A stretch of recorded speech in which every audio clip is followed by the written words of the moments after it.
acompáñenos en la comunión del Señor. Así que les voy a invitar a que abran sus Biblias, hermanos. En la primera carta del apóstol Pedro, vamos a leer el capítulo 4, versículo 12 al versículo 19.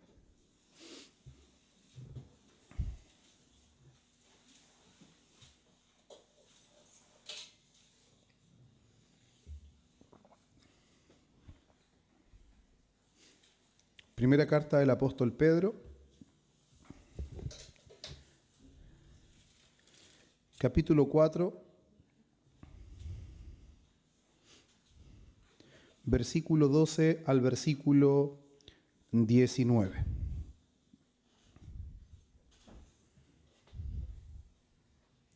Antes de dar lectura, hermanos, les quiero comentar de que no nos vamos a centrar detenidamente en cada versículo, pero vamos a extraer la idea principal de lo que el texto, de los versículos que vamos a dar lectura, trata el apóstol Pedro. Y ahí vamos a ver también cómo todo esto está relacionado con el contexto general de la carta, con la situación que están viviendo los hermanos en estas diferentes ciudades o localidades de la Asia Menor. Así que todo esto va a estar, hermanos, en el contexto de todo lo que es la primera carta del apóstol Pedro. Así que el Señor en su gracia nos permite, hermanos, ser expuestos a esta enseñanza que el apóstol le dio a estos hermanos de diferentes ciudades que repercutieron en ese entonces y sin duda alguna también van a ser muy útiles para nosotros hoy. Así que damos lectura, hermanos, a la primera carta del apóstol Pedro, capítulo 4, versículo 12 al 19, y dice así en el lugar que está solamente: Amados, no os sorprendáis del fuego de prueba que os ha sobrevenido, como si alguna cosa extraña os aconteciese, sino gozaos por cuanto sois participantes de los padecimientos de Cristo, para que también en la revelación de su gloria os gocéis con gran alegría. Si sois vituperados por el nombre de Cristo, sois bienaventurados, porque el glorioso Espíritu de Dios reposa sobre vosotros. Ciertamente de parte de ellos Él es blasfemado, pero por vosotros es glorificado. Así que ninguno de vosotros padezca como homicida, o ladrón, o malhechor, o por entremeterse en lo ajeno.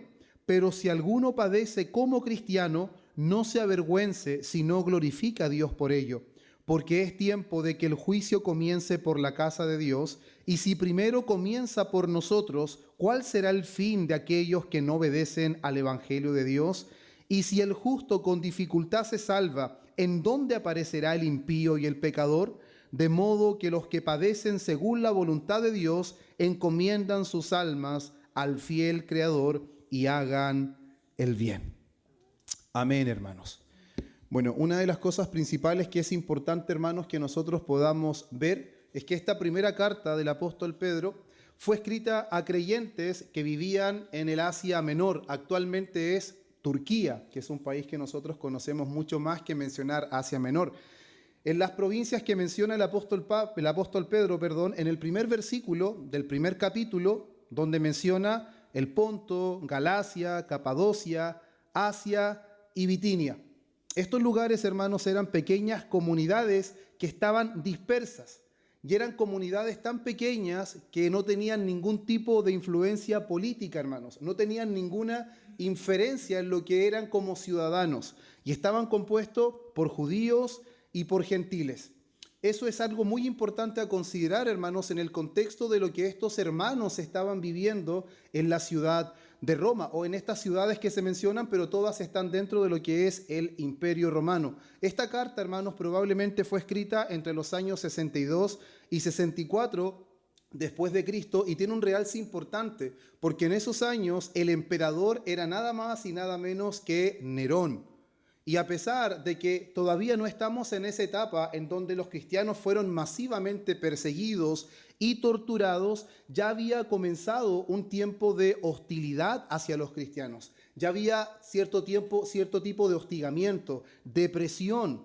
A pesar de que todavía no era masivo, a pesar de que las persecuciones todavía no eran a gran escala, pero sufrían calumnias, sufrían discriminación, había presión social, eran acusados inclusive de ser ateos, porque los cristianos siempre profesaron fe en un solo Dios verdadero y los romanos tenían multitud de dioses. Entonces eran considerados ateos por no adorar los dioses del imperio y eran considerados traidores al no rendir culto al César.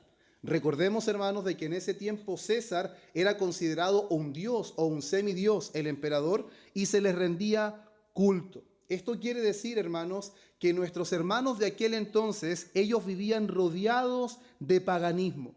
Todo su entorno, el lugar en donde vivían, con las personas que normalmente ellos podían relacionarse, estaban plagadas, hermanos, del paganismo. Inclusive estaban en un entorno donde habían templos imperiales. Los templos imperiales era donde se rendía culto al emperador. Hermanos, a tal punto llega la idolatría de los hombres de que el emperador era mirado como un dios o como un semidios, y había un templo hecho en su honor y debían rendirle culto. Pero los cristianos, ellos tenían una negativa en participar en estos cultos. Ellos no estaban dispuestos a rendirle adoración a un hombre.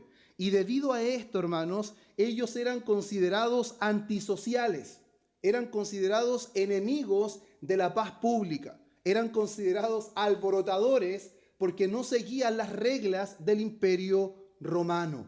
Entonces, aunque usted no lo crea, los cristianos de aquel entonces eran los antisociales, eran los rebeldes, eran las personas que promovían prácticamente la revolución y no promovían la paz. ¿Por qué? Porque no rendían culto al César, porque no se guiaban según las prácticas paganas, no seguían sus costumbres, no seguían sus fiestas, se guiaban de una manera completamente contraria a lo que el resto de las ciudades se guiaba. Por eso en un momento determinado, el mismo apóstol Pedro en esta misma carta menciona que no se sorprendan, porque las personas no van a comprender por qué ellos no corren de la misma manera, por qué su vida no se ajusta al estándar de vida que las demás personas llevan.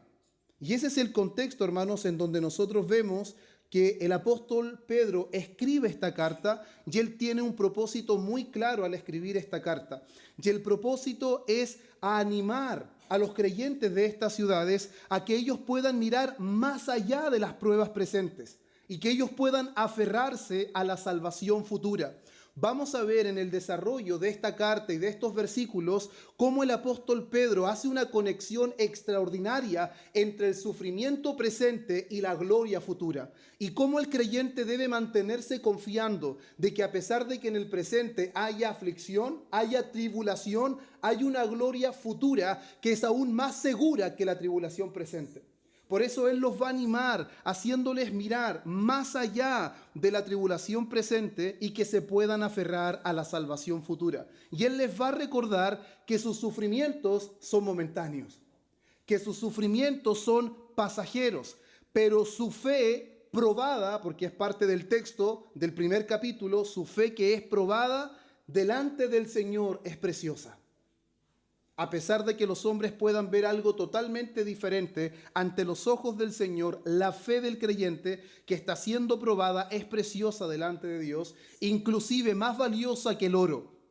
Y que el resultado de esa prueba de la fe es un resultado que producirá gozo, producirá firmeza y nada más y nada menos que la salvación de sus almas. Y que esta realidad se verá evidenciada en la forma en cómo ellos vivirán, en cómo ellos enfrentarán el momento de persecución que puede avecinarse más adelante y que después del año 64 se da, hermanos, porque el contexto más adelante empeora. Yo creo que a lo mejor ustedes han escuchado donde se habla del gran incendio en Roma, donde muchos dicen que fue Nerón quizás el que lo inicia, otros dicen que Nerón no estaba presente en ese momento y cuando él vuelve, él intenta ayudar a las personas para escapar de los lugares que están siendo afectados. Sin embargo, igual culpan a Nerón, según relata la historia, y Nerón, para poder desviar la culpa, finalmente culpa a los cristianos. Y por eso los cristianos son perseguidos, los cristianos son echados en el Coliseo romano, los cristianos son encendidos como antorcha para iluminar la ciudad de Roma. Eso vendría más adelante. Los hermanos que están en esta primera carta todavía no están enfrentando esa dificultad.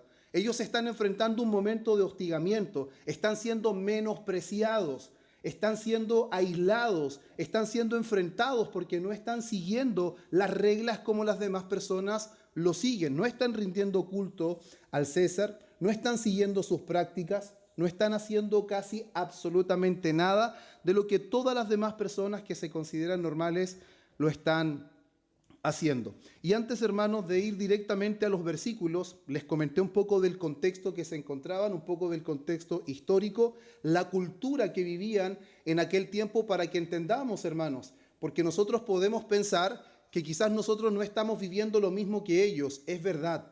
Sin embargo, hermanos, independiente de cuál sea la circunstancia de nuestra aflicción o de nuestra tribulación, la forma de enfrentarla es la misma.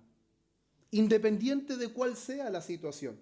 Nosotros podemos pensar, nosotros no hemos sufrido lo que ellos pasaron, o quizás ellos no pasaron lo que nosotros hoy estamos enfrentando. Independiente de cuál sea la circunstancia, la forma en la que se aborda no tiene que ver con la circunstancia en sí, sino con la fidelidad y con las convicciones que tenemos de la obra de Dios en Cristo, en nosotros. Y eso es algo fundamental que el apóstol aborda en esta carta. Por eso, hermano, quiero que vayamos al capítulo 1 de la misma carta y quiero que veamos, hermanos, cómo el apóstol comienza animando a estos hermanos. Él conoce la situación en la que están estos hermanos.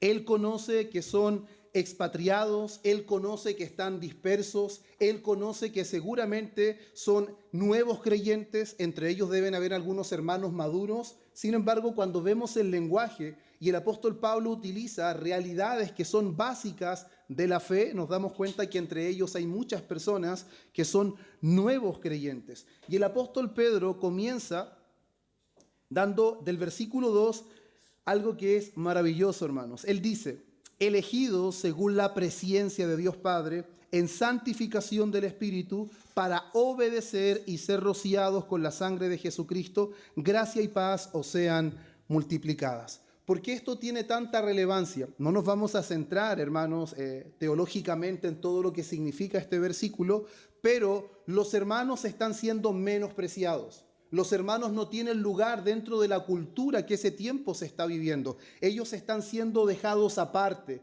Son el objeto de críticas, de vituperio.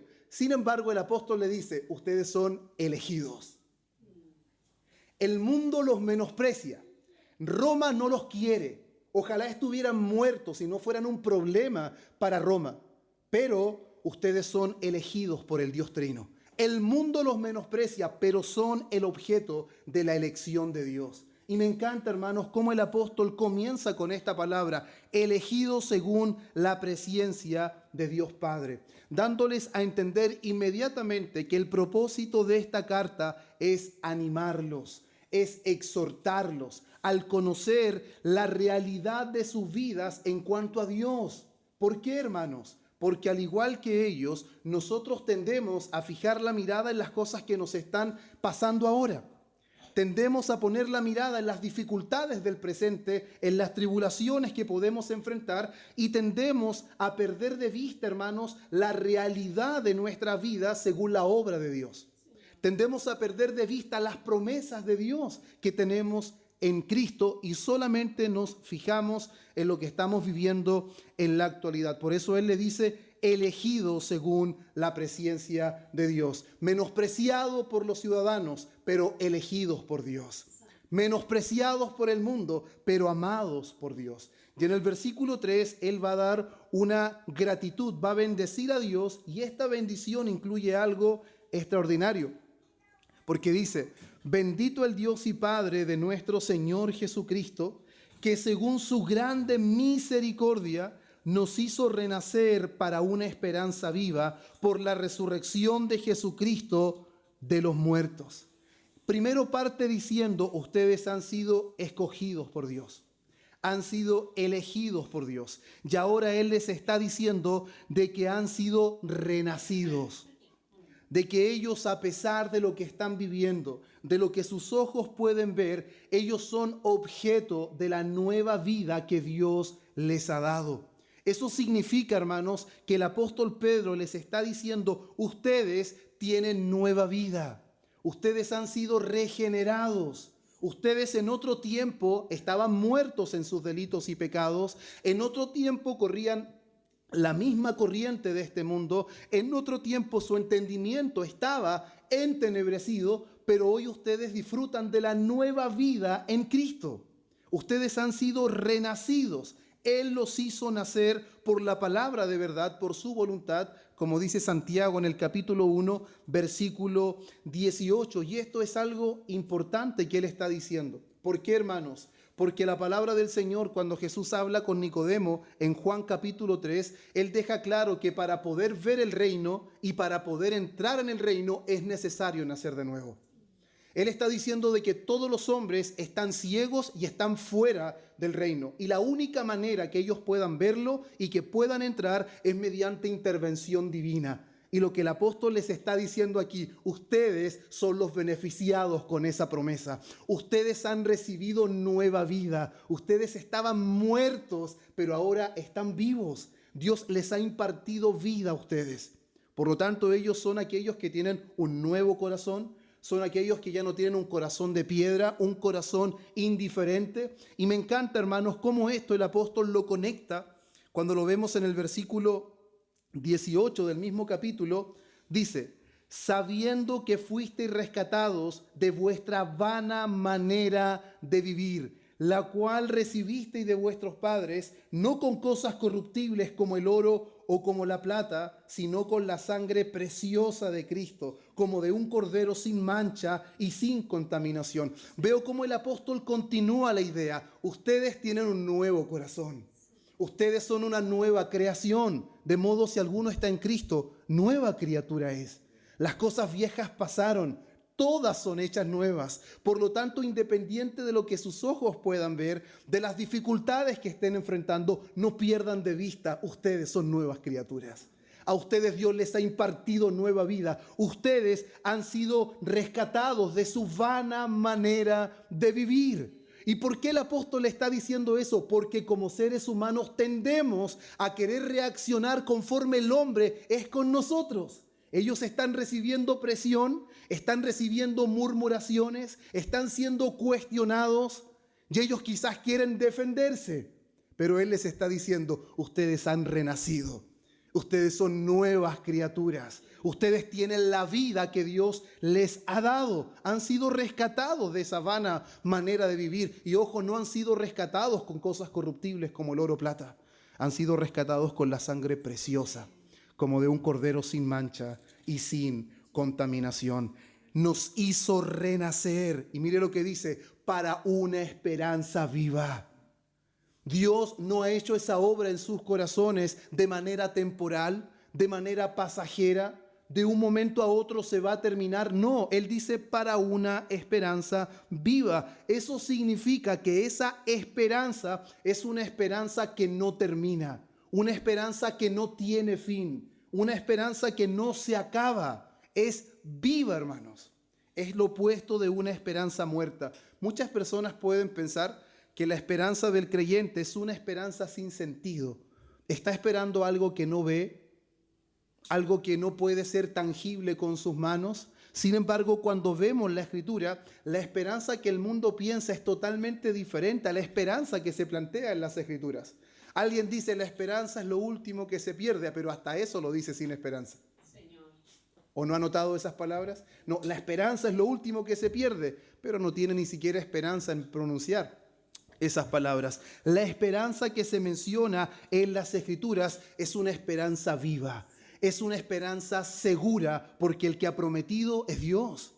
Dios ha prometido, Dios ha empeñado su palabra, Él ha entregado promesas. Por lo tanto, Él nos hizo renacer, Él nos sacó de las tinieblas a la luz, Él nos sacó de la muerte a la vida. Él cambió nuestro entendimiento, pero no simplemente para que pudiéramos vivir en este mundo. Claramente la obra del Señor en nuestra vida trae resultados en el presente, pero es más allá que el presente. Es para una esperanza viva.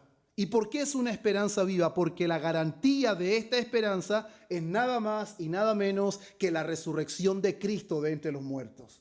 Esa es la garantía del creyente. Eso es lo que el apóstol Pablo dice en su primera carta a los Corintios en el capítulo 15. Si Cristo no resucitó, entonces somos los más dignos de conmiseración. Somos las personas más dignas de lástima, pero Cristo resucitó. Y si Cristo resucitó, el apóstol Pablo dice en Romanos 8, también el mismo Espíritu que levantó a Cristo de entre los muertos, también nos levantará a nosotros.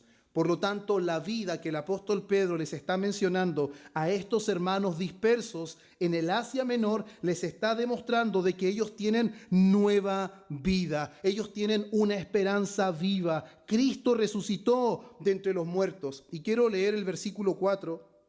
Dice, para una herencia incorruptible, incontaminada e inmarcesible, reservada en los cielos para vosotros. Me encanta, hermano, todo lo que esto dice porque está relacionado directamente con el contexto y con el escenario que ellos están viviendo. Escuche,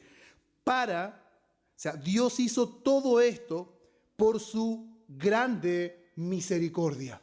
No lo ganaron, ustedes no son mejores que las personas que les están ocasionando daño ni tribulación.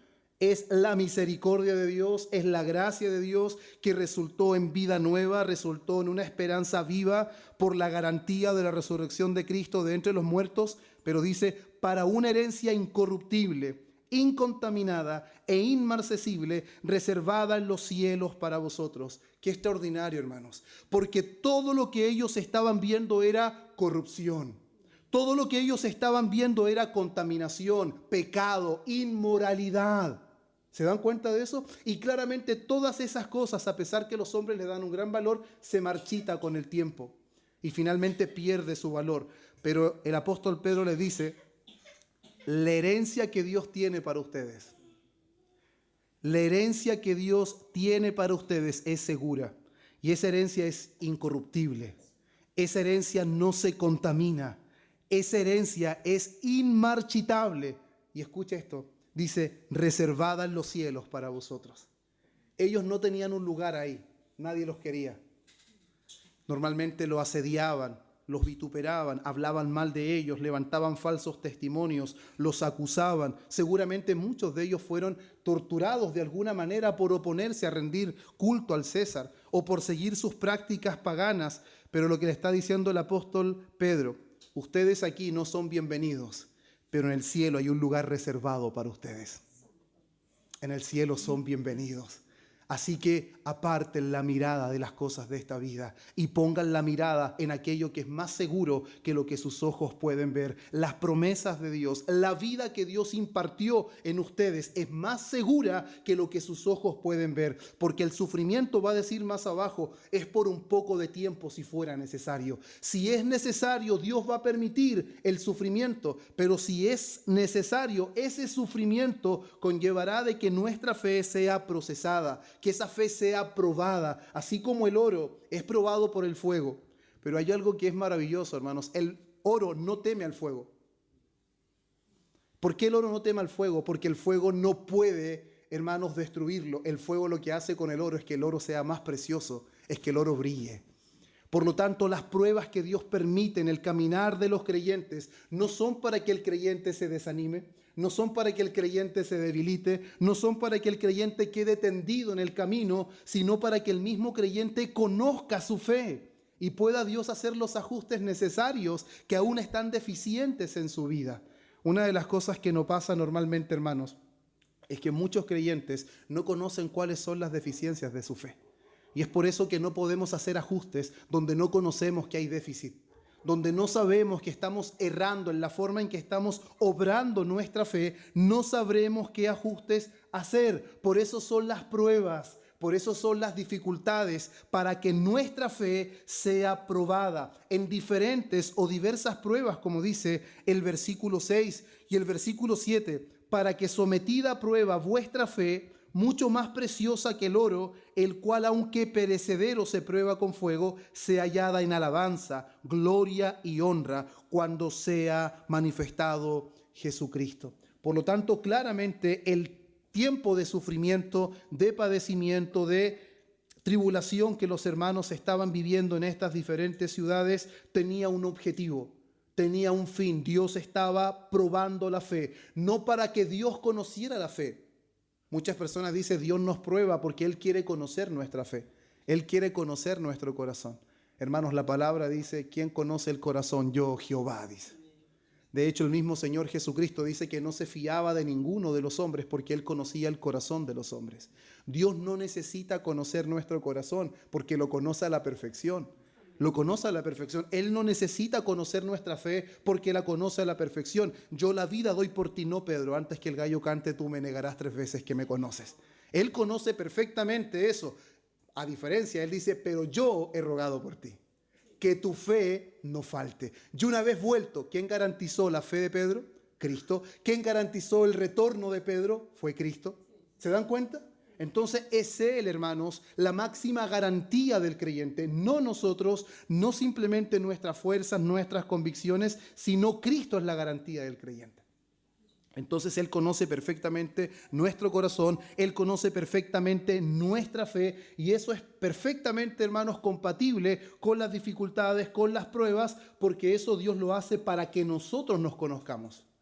Y para que nosotros veamos si estas cosas que el apóstol Pedro les está mencionando traen contentamiento a nuestra alma y nos hacen sobreponernos de las situaciones adversas que estamos enfrentando. Cuando una persona tiene problemas, pero alguien le trae una super noticia, esa persona se reanima. Esa persona se sobrepone a la mala noticia anterior o a la dificultad que tenía porque la noticia que llegó lo hizo poner de buen ánimo. Mire lo que el apóstol le dice en el versículo 6, en lo cual vosotros os alegráis. Todo lo que él les está diciendo anteriormente, el apóstol dice, esto es de gran alegría para ustedes, aunque ahora por un poco de tiempo, si es necesario, tengáis que ser afligidos en diversas pruebas, de acuerdo a la necesidad. Eso involucra la soberanía de Dios, hermanos. Dios es soberano en afligirnos. Dios es soberano en probarnos, en permitir dificultades, tribulaciones en nuestra vida, con la finalidad de que nuestra fe sea afinada, con que nuestra fe sea purificada y pueda ser mucho más preciosa que el oro, hermanos. Esa es la finalidad. Pero vemos, hermanos, cómo el apóstol Pedro comienza recordando lo que Dios ha hecho por ellos. Toda la obra de Dios en la persona de Cristo y del Espíritu Santo, en regenerarlos, en llamarlos a una esperanza viva, dando énfasis a las misericordias de Dios y dando a entender de que Dios está presente aún en medio de sus dificultades, como dice el versículo 5, que sois guardados por el poder de Dios. Son atribulados por una parte, pero son guardados divinamente por otra. No pierdan de vista, están atribulados, están angustiados, muchas veces se sienten quizás perdidos, pero no ignoren, ustedes son guardados por el poder de Dios. Qué extraordinario, hermanos. ¿Eso no trae alegría a su vida? Saber que está atribulado, pero está siendo guardado divinamente por Dios. De que la tribulación no puede impedir el propósito que Dios ha trazado para nuestras vidas. Hermanos, mientras más profundizamos la soberanía de Dios y cómo todas las cosas cooperan para bien a aquellos que aman a Dios, eso le permite un descanso incomparable al creyente, hermanos. Estoy seguro que el creyente sufre porque su fe tiene inconsistencias. El creyente se desanima porque su fe está enfrentando momentos de dificultad. No es el problema, no es la tribulación, es porque su mirada se apartó de las promesas de Dios, de la obra de Dios, de la gloria de Dios, de las cosas futuras. Por eso el apóstol Pablo va a decir que las tribulaciones presentes no son comparables con la gloria futura que ha de manifestarse.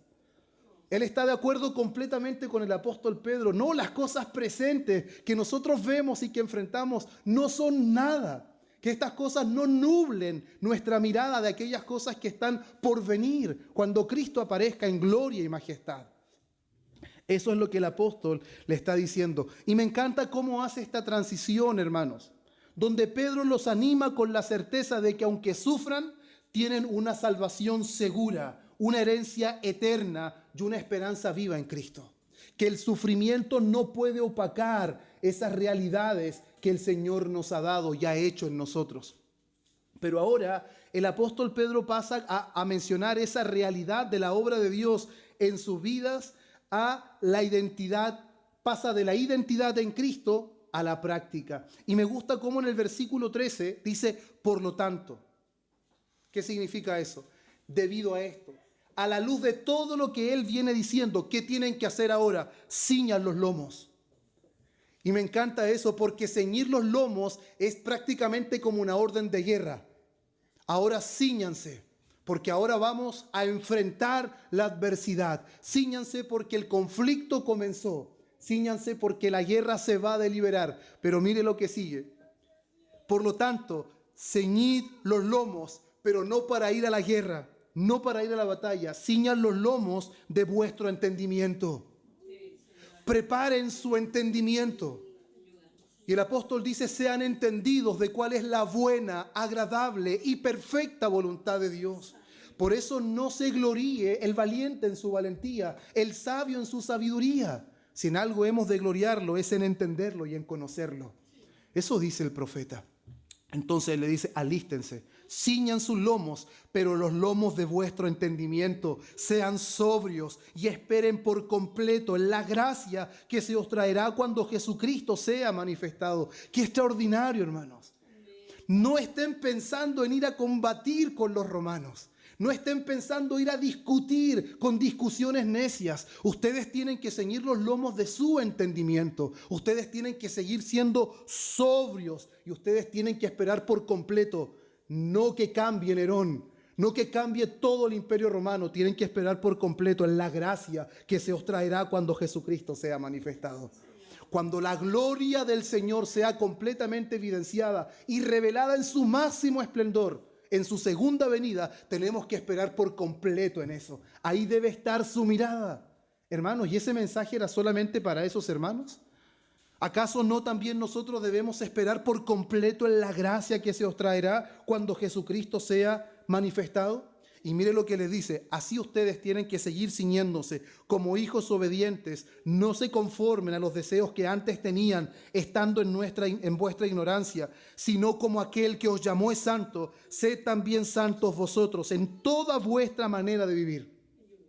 Porque escrito está, sed santos porque yo soy santo. ¿Entiende el contexto en que el apóstol Pedro le dice sean santos? En toda su manera de vivir, ¿están viendo eso?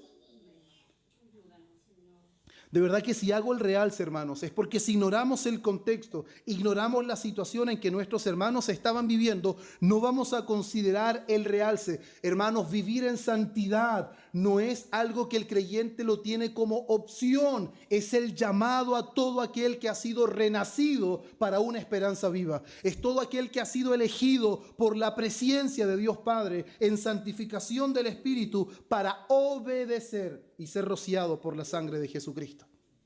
No es opcional, independiente del contexto, de la situación, de la tribulación, de la opresión, de la dificultad del momento. No, el llamado es a ser santo, porque aquel que os llamó es santo. Eso es lo que el apóstol dice.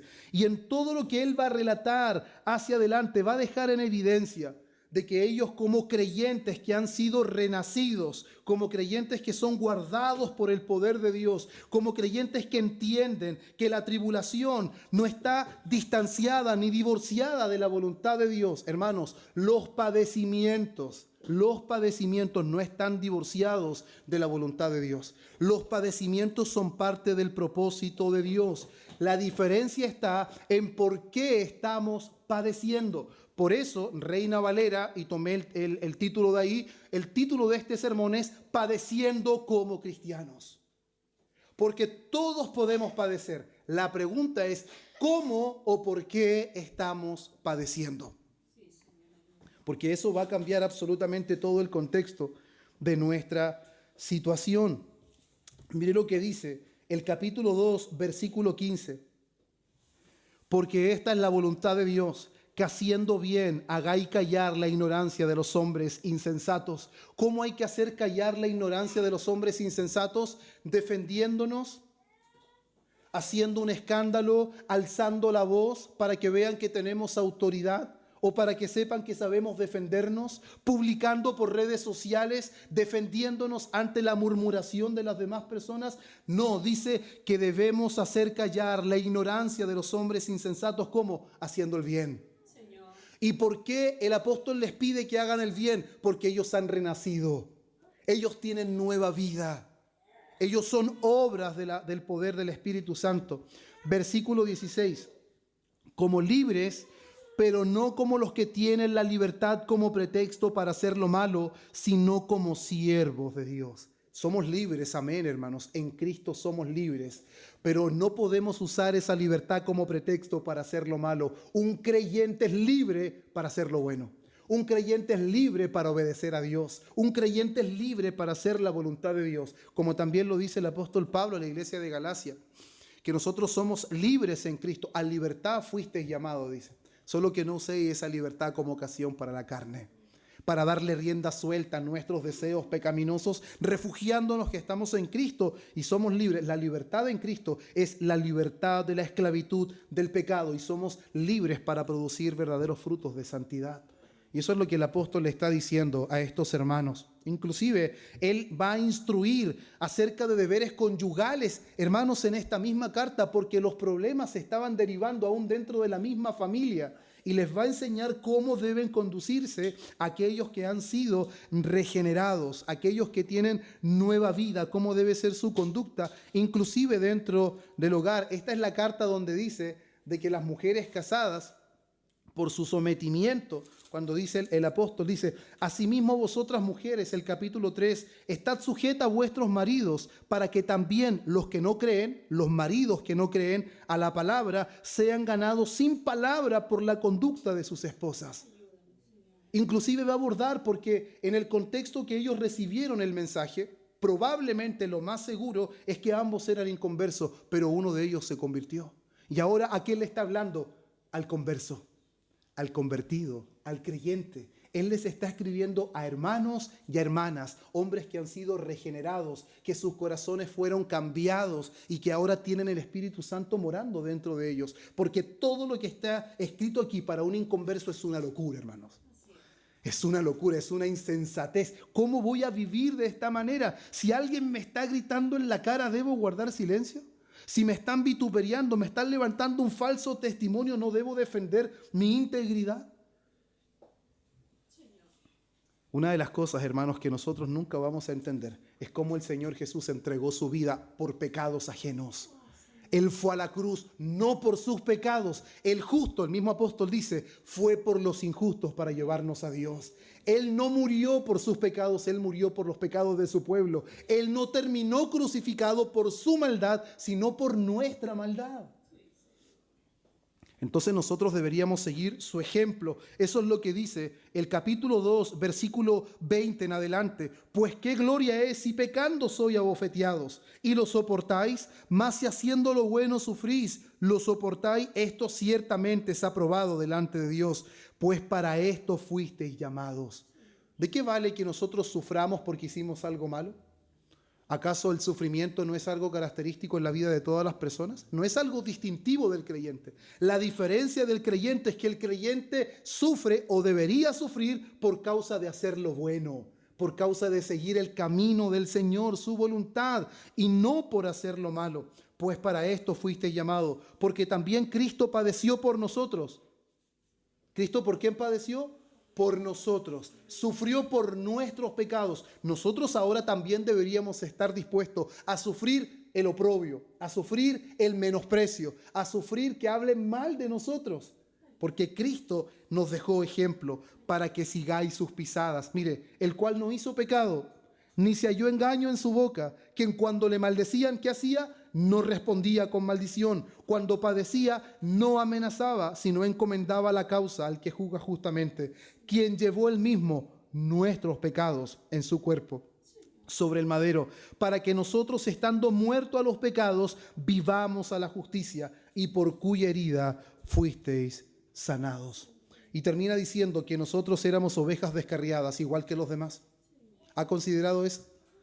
Estábamos completamente descarriados, pero ahora habéis vuelto al pastor y obispo de vuestras almas. Así también lo dice el versículo 18, porque también Cristo padeció una sola vez por los pecados, el justo por los injustos, para llevarnos a Dios.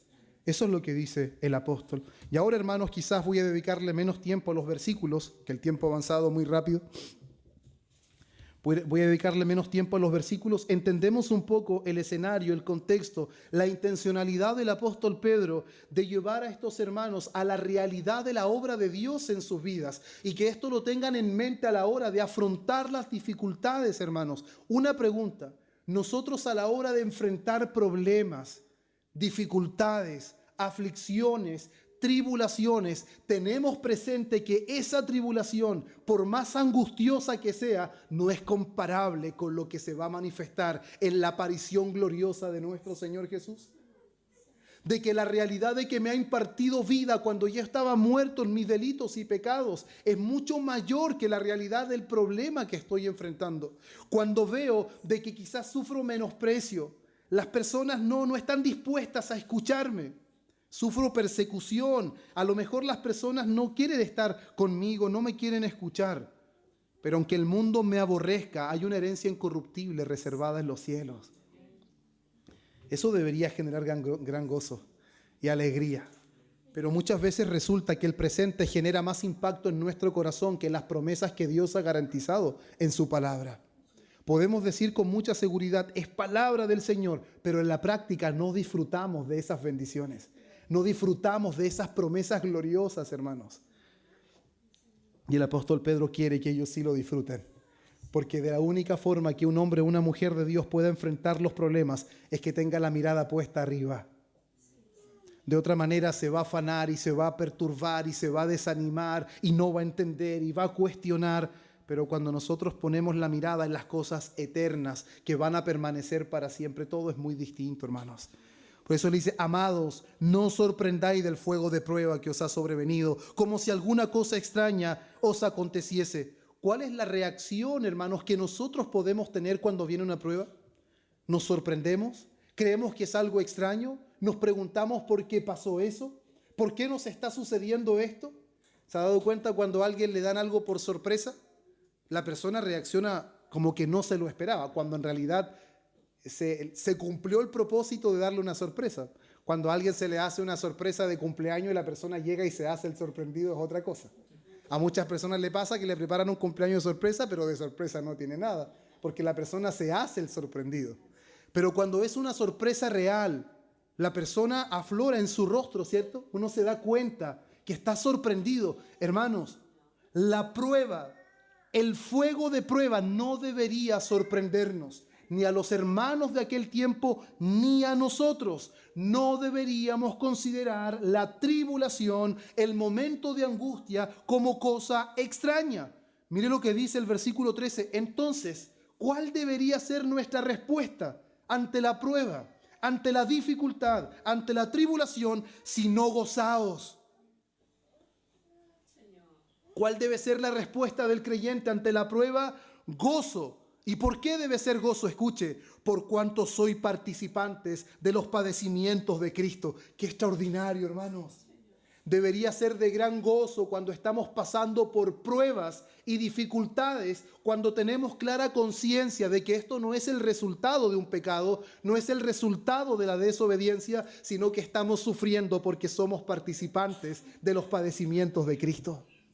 Somos participantes porque estamos unidos a Él. No solo vamos a disfrutar de una gloria imperecedera, sino que somos participantes de sus sufrimientos en esta vida, hermanos. Una marca distintiva del creyente en esta vida, que como su Señor sufrió, Él también sufrirá. Pero sufrirá por causa del nombre de Cristo y no por causa de sus malas decisiones.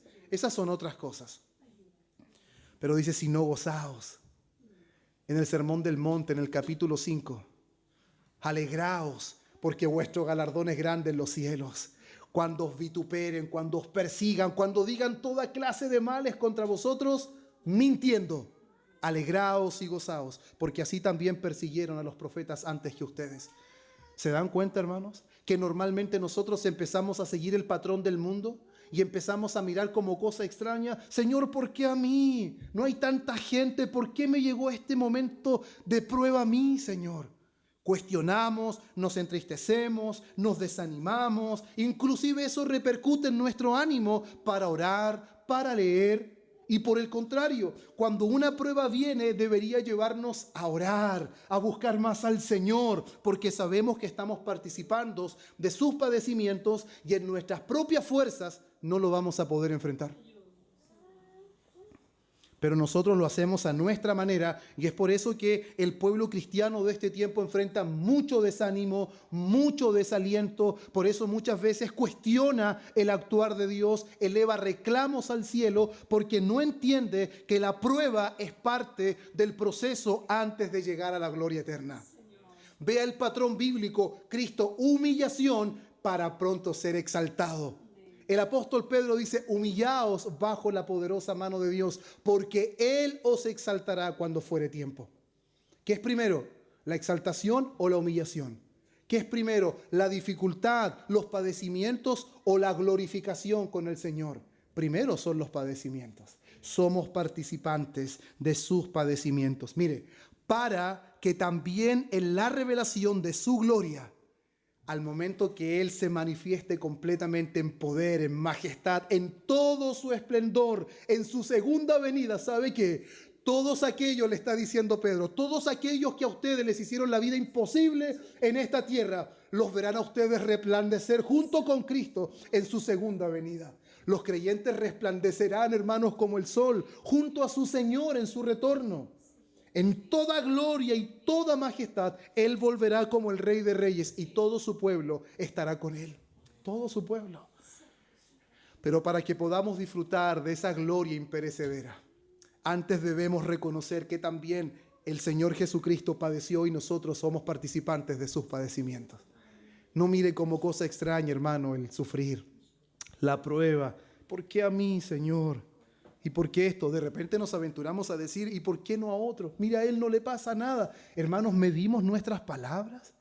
Le podemos estar deseando que otra persona, hermanos, si Dios decidió probarlo a usted, gloria a Dios por eso. Porque el mismo Dios que lo prueba es el mismo Dios que lo guarda. El mismo Dios que lo procesa es el mismo Dios que lo sustenta. ¿O acaso no dice que soy guardados por el poder de Dios? ¿O acaso Él no está diciendo que hay una herencia incorruptible reservada para vosotros en los cielos? Cualquier daño que suframos es temporal, es pasajero, se queda en esta vida, pero no trasciende hacia la eternidad. No puede ocasionar daño en aquello que Dios tiene reservado, seguro para nosotros, hermanos. Eso es imperecedero. Y mire lo que sigue diciendo. Si sois vituperiados por el nombre de Cristo, sois bienaventurados. Parece que la palabra habla totalmente contradictorio, ¿cierto? A lo que nosotros estamos acostumbrados a oír o a ver en este mundo. El vituperio, según las Escrituras, es bienaventuranza. Según nuestra cultura, el éxito es bienaventuranza. La fama es bienaventuranza. El alcanzar todos nuestros sueños es bienaventuranza. Según las Escrituras, la bienaventuranza es ser vituperado por causa de Cristo. La bienaventuranza es estar dispuestos a enfrentar la dificultad sabiendo que Dios nos guarda y nos protege y nos libra de todas aquellas cosas que Dios ha permitido. Y solamente lo que Dios ha permitido es lo que nos va a alcanzar. Pero ninguna de esas cosas trasciende hacia la eternidad. Y me encanta lo que dice este versículo 14, hermanos. Dice, si sois vituperados por el nombre de Cristo, sois bienaventurados. Pero eso no queda ahí. Dice, porque la bienaventuranza, el apóstol ahora la explica, porque el glorioso Espíritu de Dios reposa sobre vosotros. ¿Escuchó eso? La bienaventuranza está en dos aristas. Primero, bienaventurados porque somos vituperados por el nombre de Cristo. Y segundo, porque el glorioso Espíritu de Dios reposa en vosotros. ¿Sabe lo que significa eso? Pueden ser vituperados, pueden estar siendo perseguidos, les pueden estar haciendo la vida imposible, pero ¿saben algo? El glorioso Espíritu de Dios reposa en ustedes.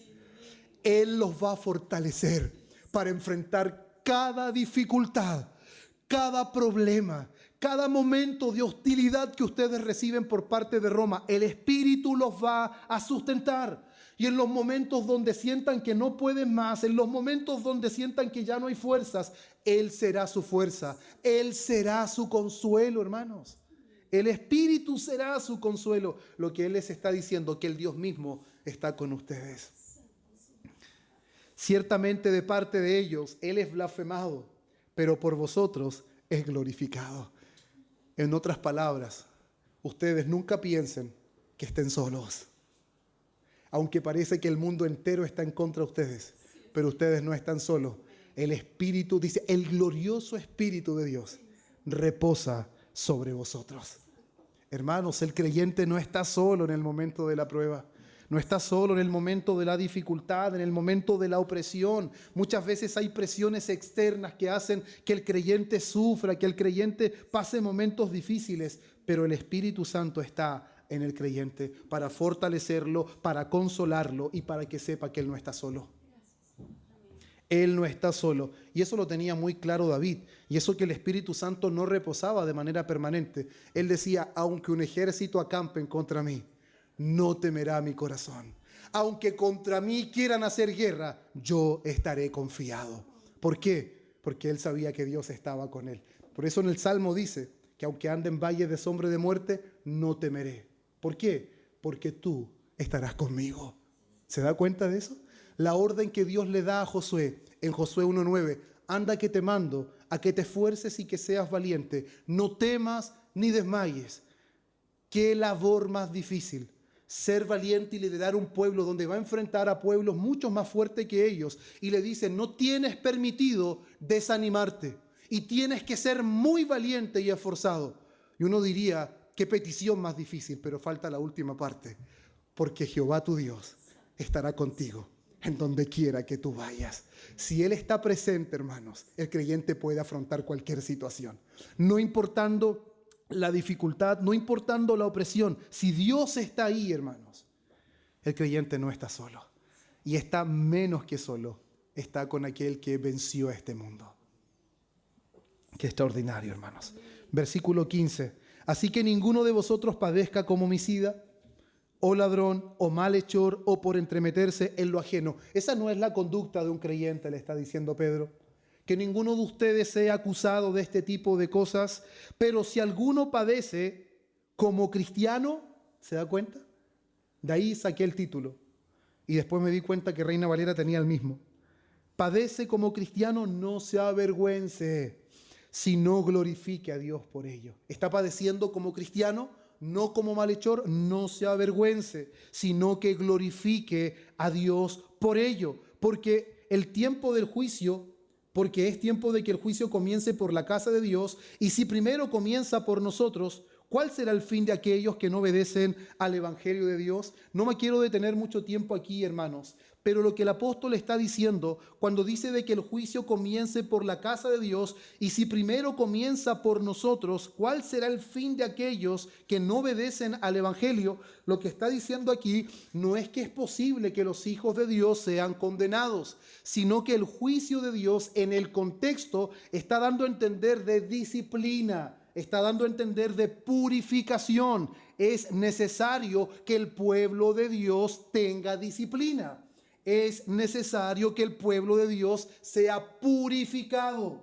Dios purificará a su pueblo. Si alguien está en pecado, Dios llevará a mortificar el pecado. Eso quiere decir que el caminar del Hijo de Dios, del salvo, será un camino que estará caracterizado por la mortificación del pecado, por disciplina y por purificación por parte del Señor. Y si el Señor hará todo eso con su pueblo, con su casa, ¿cuál será el fin de aquellos que no obedecen el Evangelio de Dios? Si Dios está dispuesto a disciplinar, a castigar, a poder purificar, mortificar el pecado de su pueblo, ¿qué será de aquellos que no obedecen el Evangelio?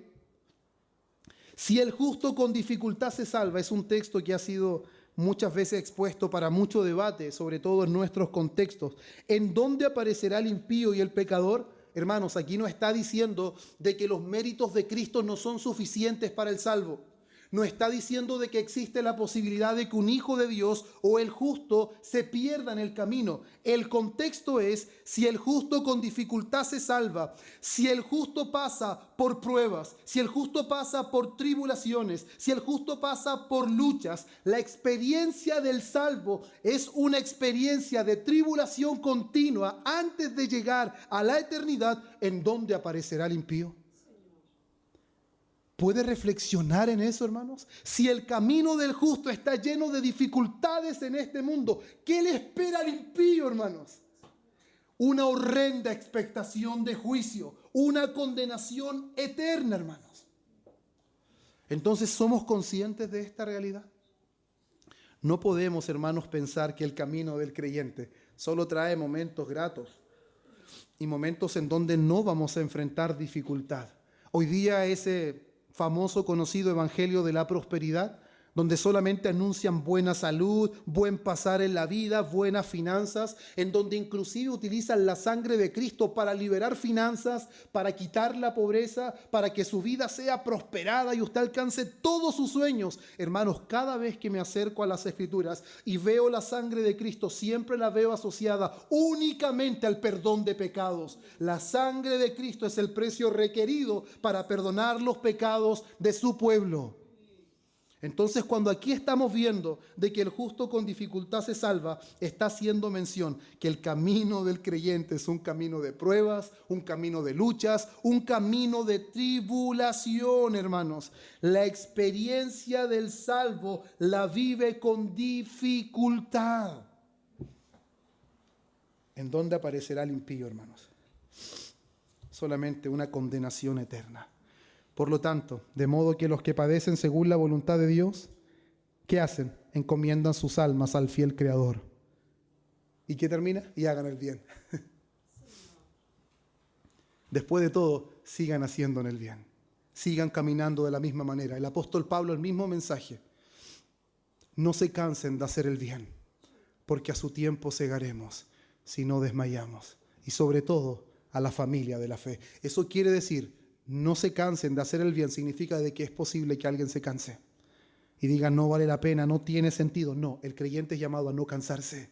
Siempre es llamado a vivir la vida que Cristo le dio. Una nueva vida, un nuevo corazón, completamente transformado, no con cosas corruptibles, sino con la sangre de Cristo. Por eso, hermanos,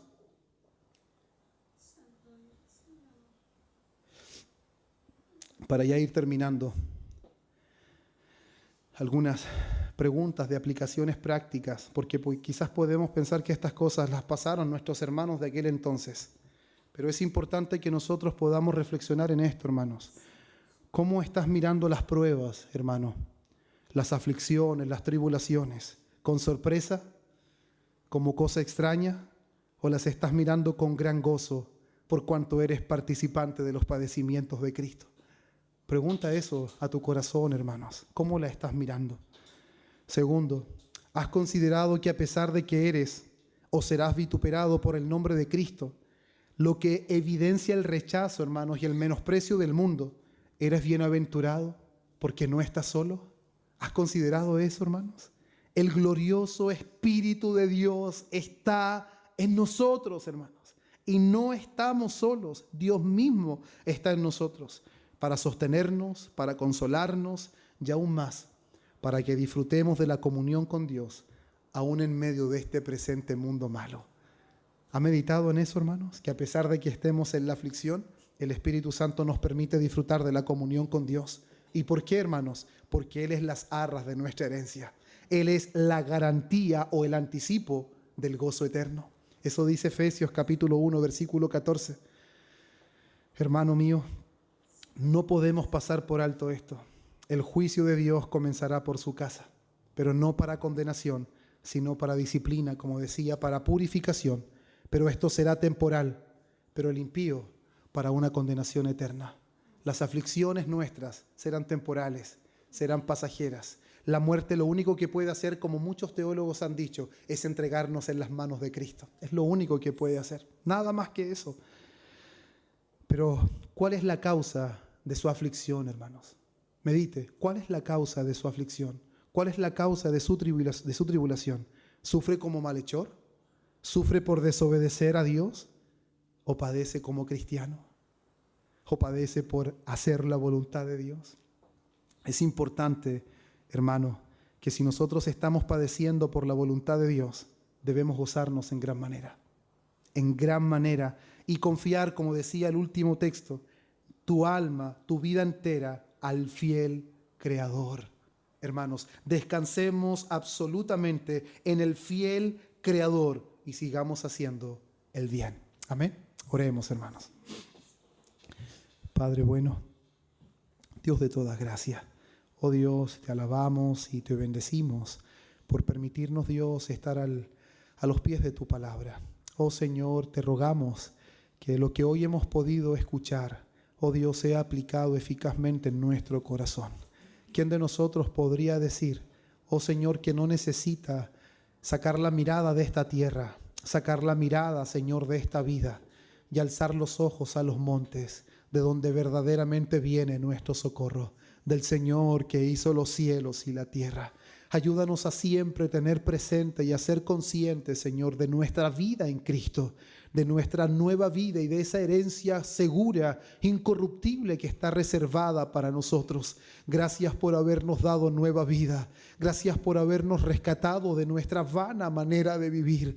Gracias por habernos capacitado, Dios, para poder producir verdadera santidad. Ayúdanos, Señor, para vivir como es digno de nuestro llamamiento, para vivir, Señor, como es digno de hijos tuyos, Señor, en medio de un mundo caído, de un mundo corrupto y pagano, Señor, que no entenderá la forma en la que hoy nosotros caminamos. No permitas que nosotros nos corrompamos, no permitas que nosotros nos volvamos a ellos, sino que ellos se conviertan a nosotros, Señor, y que podamos entender, oh Señor, que nuestro gozo no radica en las cosas que podamos ver en esta vida. Nuestro gozo viene, Dios, al recordar las promesas eternas, las promesas seguras, Señor, de que un día será revelada completamente tu gloria en tu segunda venida. Oh, gracias, Señor, y te rogamos que nos ayudes y que tu Espíritu Santo que mora en nosotros, Señor, nos ayude y nos asista y nos consuele aún en los momentos difíciles, para que sigamos caminando en pos de tu voluntad.